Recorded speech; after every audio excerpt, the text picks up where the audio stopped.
Persona 5 The Phantom X has been officially released for nearly a year now after first going live in April of 2024, and the game has seen many developments since then, as you'd expect. In case you aren't familiar with what this game is, this is a gacha game developed in China by Black Wings Game Studio, which is a subsidiary of Perfect World Games. You might know them for Tower of Fantasy, and this game is officially licensed by Atlus. I've been playing this game ever since it launched in Korea, which is the server I play on, and after playing a lot of it, I have a lot to say. It feels like for every good thing this game has going for it, it has something bad to go alongside it. Because truth be told, this game actually isn't that bad despite what you might assume. It's got some interesting ideas in terms of both gameplay and story, but damn if they aren't fumbling the bag in other areas like the online and honestly just content in general. There's a lot to go over, so let's go ahead and get into the main course. And if you end up enjoying this video, consider dropping a like and a sub. We're very close to 10K and it would help me a lot. Thank you. The most important thing about each and every Persona game, in my opinion anyway, is of course the story. And I shit you not guys, the story of Persona 5X is so much better than I ever could have anticipated. No joke, I think this could be on the same tier as Persona 5 itself if they keep going at the pace they are. As of recording this video, I've more or less finished the third palace, and I can say the characters are great, the palace owners are pretty solid, especially the third palace. Oh my god, that shit was dope. And the pacing is really good. Since this game takes a different approach to Persona's calendar system by virtue of being a gacha game, you can advance the story as slowly or as quickly as you want, with some exceptions that I'll get to. It's like a more open version of Persona 5 in that regard, the only drawback being you can't replay the dungeons once you finish them, which I really hope they allow you to do in the future. Since you can advance at whatever pace you like though, the pacing is basically whatever you want it to be, which is great. As for the theme of P5X, it takes the theme of Persona 5, which is to take the hearts of bad people, and sort of flips it on its head.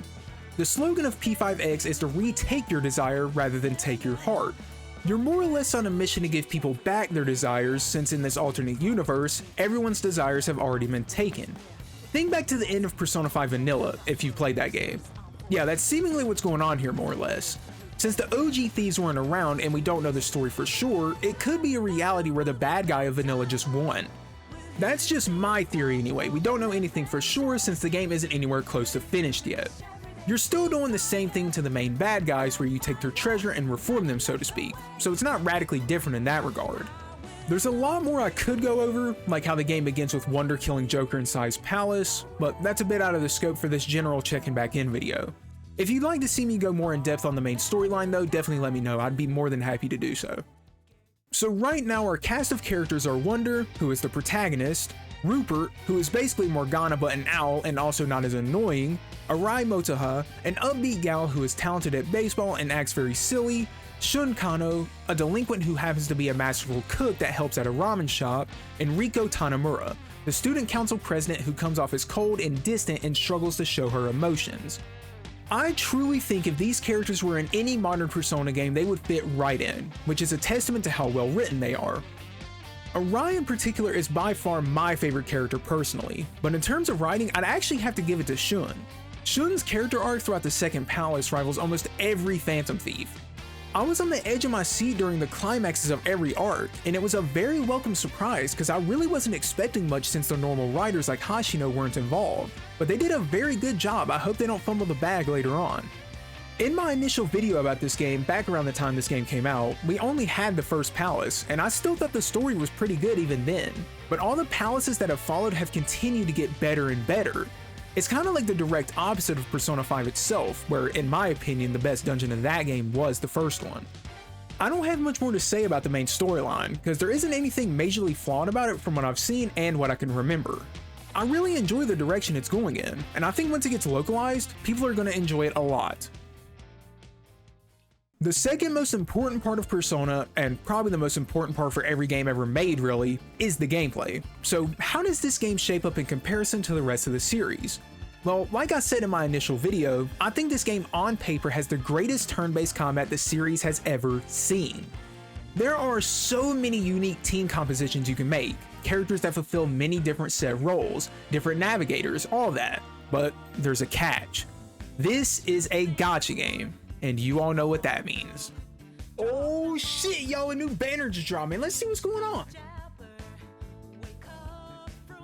Ooh, yo, Oh, that looks sick, bro. Let's see. Hold on. How much do I got?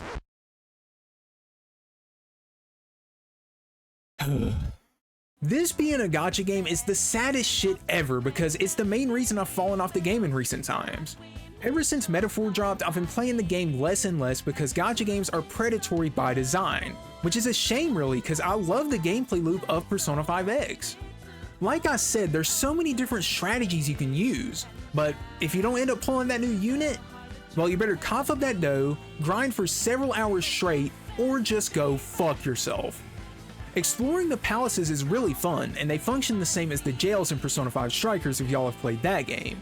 If not, then all I mean by that is there's a lot of extra places you can explore that aren't required, and you can return to the palace after defeating the owner. Exploring the palaces is simultaneously really fun and really fucking boring in this game, and it's really weird.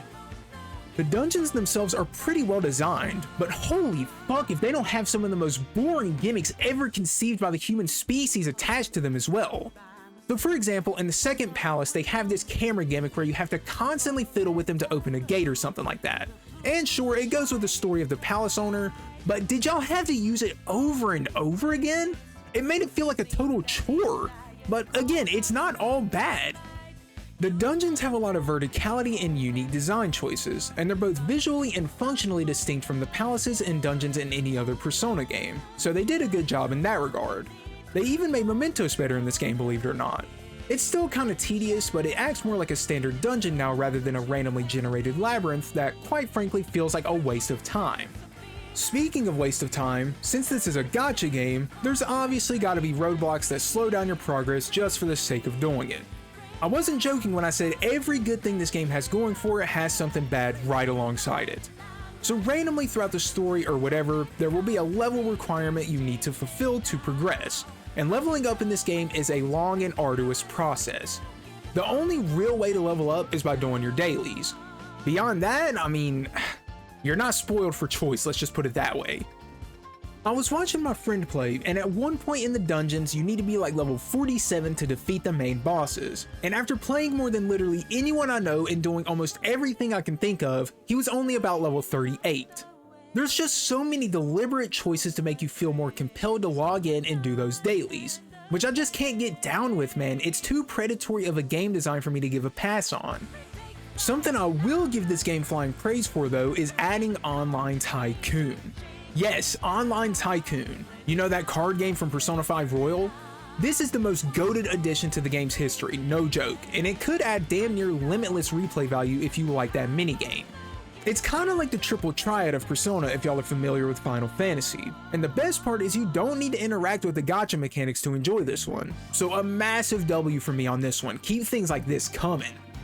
They also added the Thieves Den from Persona 5 Royal, but I'm gonna be honest, I haven't used that shit like at all, so I can't say much on how good or bad it is. Again, above all else, the gacha component is gonna be a blight on your enjoyment of this game. If you get lucky, then yippee-ki-yay, you're good to go. But if you don't get lucky, then you'll either have to accept getting shafted or just say fuck this game. Either option is valid. This game does still have Confidants, which goes alongside that reworked calendar system I mentioned before. You get 5 free time slots, if you will, per day that you can replenish through other means that you can spend doing whatever you want. You can spend it with Confidants, raise your social stats, and the standard Persona jazz you're probably accustomed to by this point. But the Confidants in this game have a fatal flaw. Confidants in this game have 20 ranks, but this doesn't mean you have 20 fleshed out ranks with them. Oh no no no. Every other rank is a blank rank where nothing, and I really mean nothing, happens. It's like you're constantly in that limbo in a standard Persona game where it says your bond isn't ready to strengthen yet. You're sitting there for days, weeks, and months to get even close to finishing a single Confidant, and half the time you're getting no information or meaningful time with them at all. The way they approached Confidants is horrendously bad.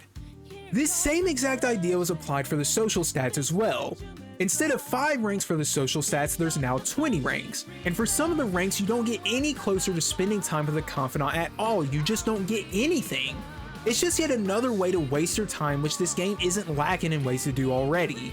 I don't want to talk about the gameplay all day, so I'll just leave it here. But man, is this game just frustrating. It's so fun, but it's so annoying at the same time. But I guess that's the fate of a gacha game. The worst part about the post-launch support of this game is how they've been doing the events.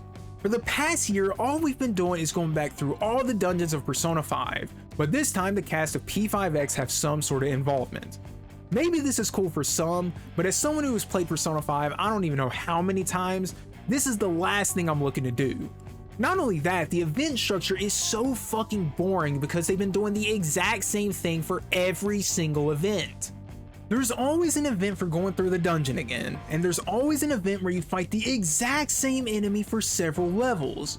The only thing that changes is they get higher level the higher up on the levels you get, and it just takes forever. It's not engaging at all, which is unfortunately the common theme for everything they've been doing at this point. Going through the old palaces was a cool novelty at first, but it's quickly losing its charm. I hope once they finish all the P5 dungeons we can start doing something new, like I don't know, crossovers with P3 or P4, or hell even SMT, just something. The P5X crew going through a full moon operation or the Persona 4 TV world would be dope as hell. The best event they've done so far is probably the summer event, since there were some neat little mini games and stuff that you could do. But other than that, man, it's been pretty bad, I can't even sugarcoat it. And hell, even the summer event wasn't that good. Hopefully, like I said, they'll start getting more creative once they finish all the Persona 5 crossover stuff. One of the biggest pitfalls of this game for me beyond anything else is just how fucking buggy and janky it is. I get this is meant to be a mobile game, but the bugs and jank have not been addressed very well at all since launch. I'm still constantly getting game crashes. Randomly my game will just completely bug out. The shadows in AI are dumb as rocks. Animations will sometimes feel smooth, and the next second they feel off. What the fuck?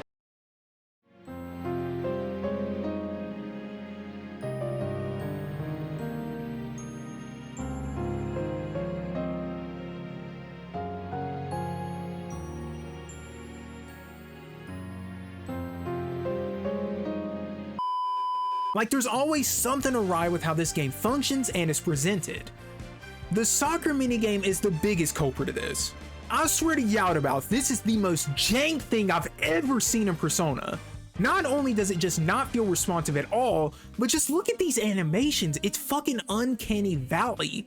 But then you look at the animations of say a story cutscene and it looks amazing. There needs to be some better quality control or something, cause this really hurts the game.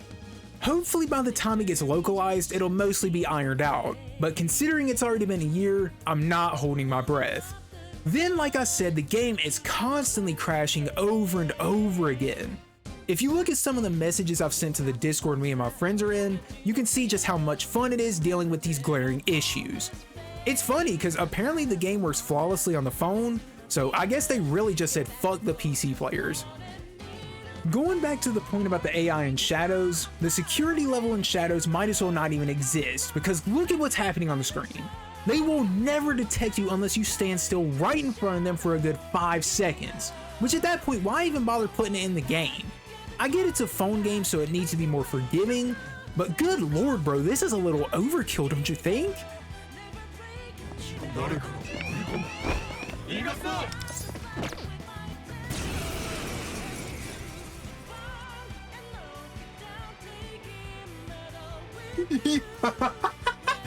What?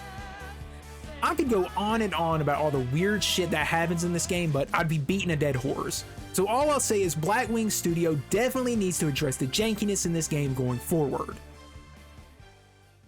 This next topic is the most disappointing one of this entire video for me, beyond even the gacha aspect.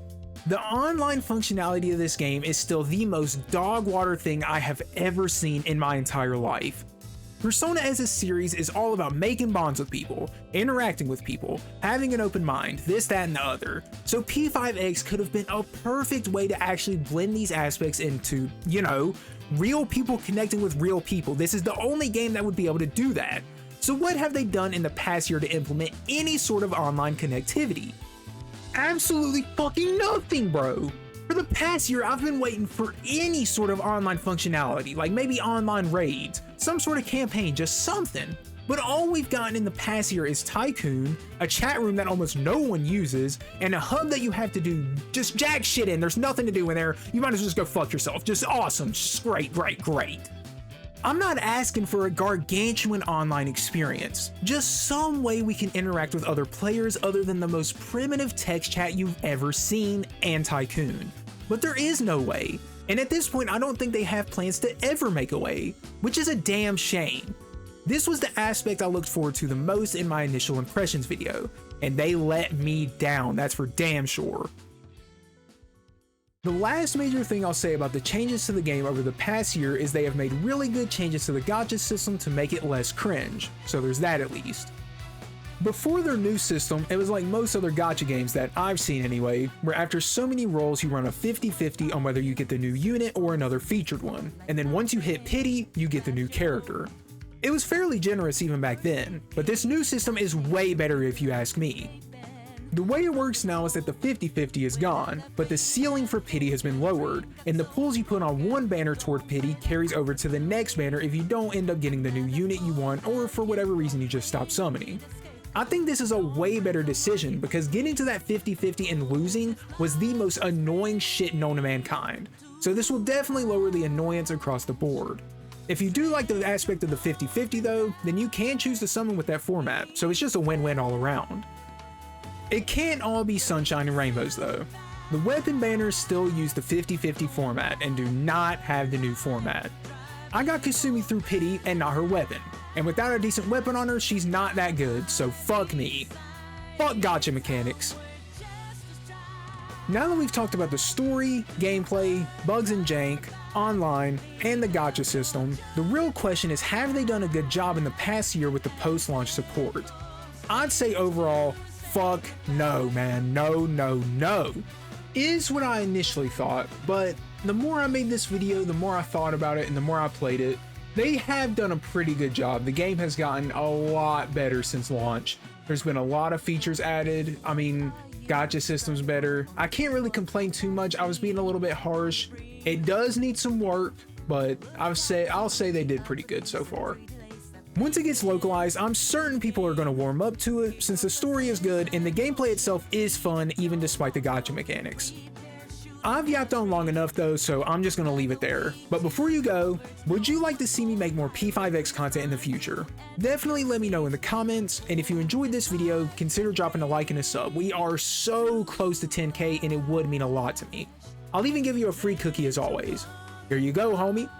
With that said, it's been your boy Yandere Gojia, and I will see you in the next video. Peace out everybody, and have a great day.